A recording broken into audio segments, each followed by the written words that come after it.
அனைவருக்கும் வணக்கம். தெய்வீக பலன்கள் சேனல் சார்பாக தங்களை அன்புடன் வரவேற்கிறோம். இன்று நம் காணொலியில் காண விரும்புவது பகை, நோய், கஷ்டங்களை குணமாக்கும் வைத்தீஸ்வரன் சிறப்புகளை பற்றி இந்த காணொலியில் பார்க்கலாம். வாருங்கள் காணொலிக்கு செல்லலாம்.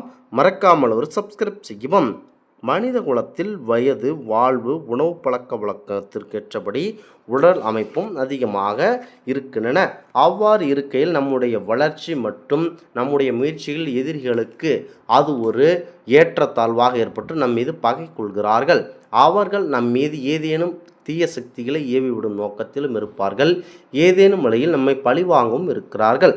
அவர்களை தடுக்கத்தான் பாரம்பரிய சிவபெருமானாகி அவரின் ஒரு உருவமான வைத்தீஸ்வரனை இறைவன் வழிபட்டால் கண்டிப்பாக நமக்கு நன்மை கிடைக்கும் என்பதை பற்றித்தான் இந்த காணொளியில் பார்க்கலாம்.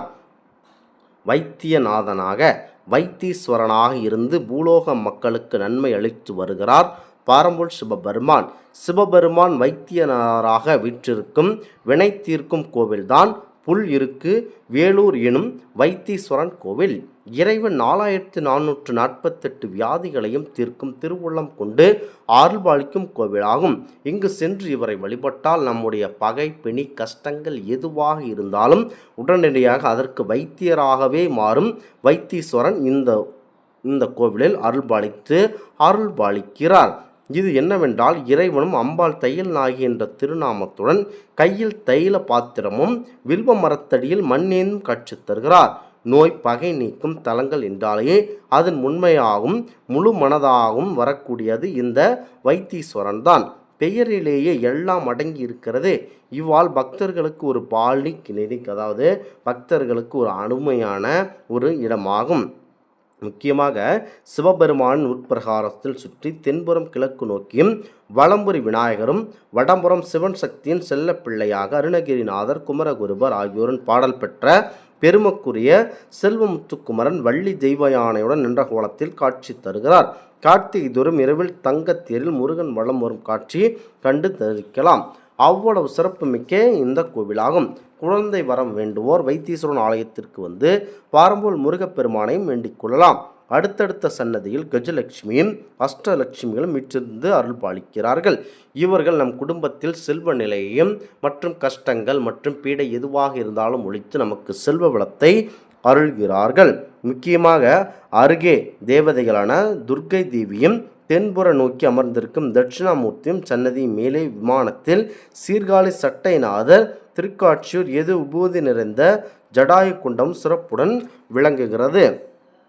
ஆலய பிரகாரத்தில் சுவாமிக்கு பின்புறம் மேற்கு நோக்கியபடி 9 கிரகங்களும் ஒரே வரிசையில் நிற்கின்றன.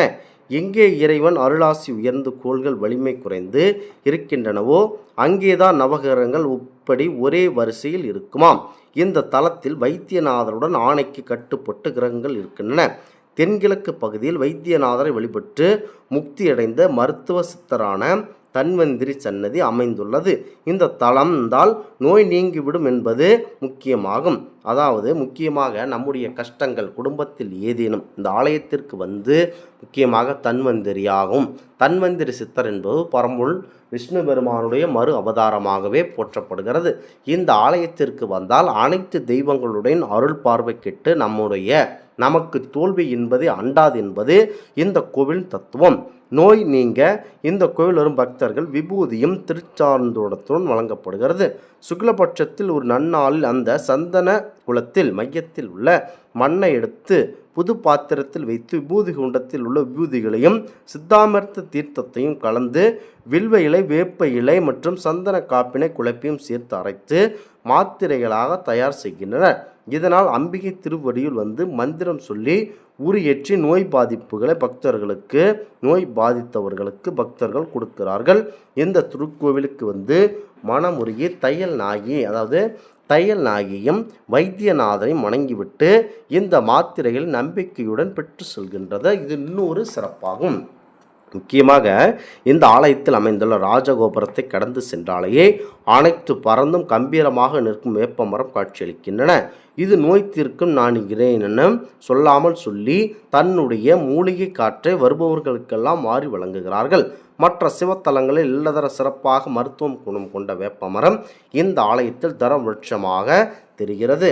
முக்கியமாக இந்த ஊர் இராமாயண காவியத்தில் தலைவரான ராமபிரான் தன்னுடைய பெரிய தந்தையாக ஏற்றுக்கொண்ட ஜடாயு என்னும் பறவை, அதாவது புல், இங்கே தகனம் செய்யப்பட்டுள்ளது.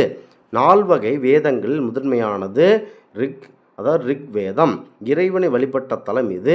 வேல் முருகப்பெருமான் செல்வமுத்துக்குமரனாக இங்கே எழுந்தருளி தந்தை வைத்தியநாதனை பூஜித்து பேறு பெற்ற கோவில்தான். எனவே இந்த கோவிலுக்கு புள்ளிற்கு வேலூர் என்றும் சிறப்பு பெயர் இருக்கிறது.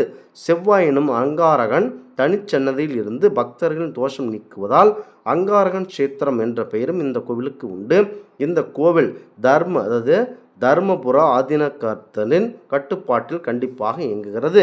தினமும் காலை 6 மணி முதல் பகல் 1 மணி வரையிலும் கோயில் நடை திறந்திருக்கிறது. மாலை நேரத்தில் மாலை 4:30 மணி முதல் இரவு 9 மணி வரையில் இந்த கோவில் நடை திறந்திருக்கும். முக்கியமாக இந்த ஆலயத்திற்கு வருபவர்களுக்கு அனைத்து விதமான கஷ்டங்களும், அதாவது கஷ்டத்தால் நமக்கு உடல்நிலை பாதிக்கப்படும். ஆதலால் அந்த உடல்நிலையை போக்க செல்வ வளம் நமக்கு தேவை.